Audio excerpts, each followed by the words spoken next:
कोपरगावच्या तहसीलदारपदी पुणे सासवड येथील प्रशांत खेडेकर यांची नियुक्ती करण्यात आली आहे। जिल्हाधिकारी अनिल कवडे यांच्या आदेशानुसार आज त्यांनी पदभार स्वीकारला। गेल्या काही दिवसांपूर्वी तहसीलदार इंदिरा चौधरी यांना मारहाण प्रकरण झाल्यापासून कोपरगाव येथील तहसीलदार इंदिरा चौधरी या रजेवर होत्या। त्या काळात प्रभारी तहसीलदार म्हणून सुभाष दळवी हे कार्यभार सांभाळत होते। आज मात्र जिल्हाधिकारी अनिल कवडे यांनी तहसीलदारपदी प्रशांत खेडेकर यांची नियुक्ती केली आहे। 1 वर्षासाठी त्यांची कोपरगाव तहसीलदारपदी नियुक्ती करण्यात आली आहे। प्रशांत खेडेकर हे यापूर्वी संगमनेर येथे अप्पर तहसीलदार म्हणून कार्यरत होते।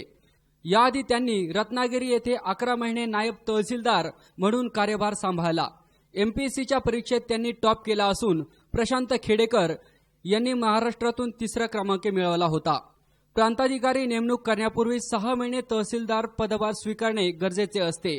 त्यासाठी कोपरगाव येथील तहसीलदारपदी त्यांना रुजू करण्यात आले।